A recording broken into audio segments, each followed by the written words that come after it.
Today, my name is Derek John. Today, I'm here to tell you about global warming. Global warming is a serious phenomenon, and if it is not addressed, our whole world is in danger. There are a lot of people out there saying that global warming is a hoax, that it doesn't exist, that it's all fake. That's not true. The science is 100% behind climate change, and I'm going to prove that to you today.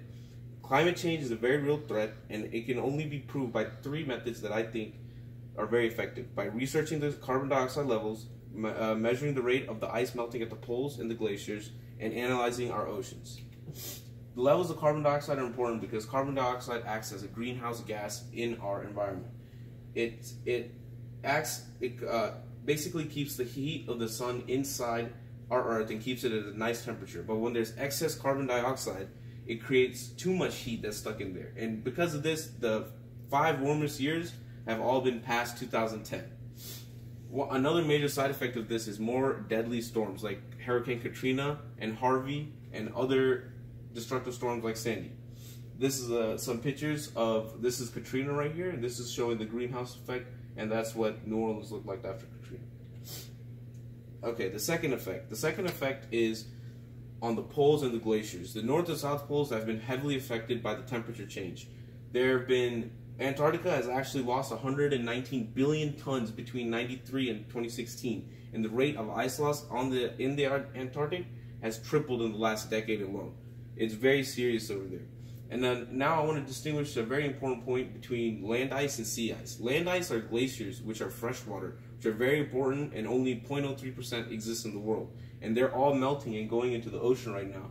And the same thing's happening in the Antarctic and the Arctic. You see these are called ice shelves. It's whenever the heat is so much that the ice cracks and falls into the ocean, causing the sea levels to rise. And that's why you see that as like one of the major causes of climate change, that the sea level is rising. Now, the final method that I would say is very effective in seeing that climate change is a real problem is changes in the ocean. This is the ocean current. This carries all the hot water, cold water system throughout the entire ocean. Now, because of climate change, the temperature changes have messed up these currents, and they're not moving in the same directions as they used to. Because of this, there's a lot of ecosystems that depend on this exact pattern for the krill to arrive, for all their different food groups to arrive. Because of the disruption, there's been a lot of chaos in the aquatic ecosystem. There's a lot of ecosystems that have just been completely wiped out. Like the Great Barrier Reef. The Great Barrier Reef is very sensitive. It needs a specific pH and temperature, and because of the increase in temperature, scientists already estimate that 50% of the Great Barrier Reef is completely dead and destroyed. The increase in carbon dioxide has also made the ocean absorb more carbon dioxide through the surface, making the ocean more acidic and more hostile to aquatic environments, aquatic ecosystems that can't really handle the changes.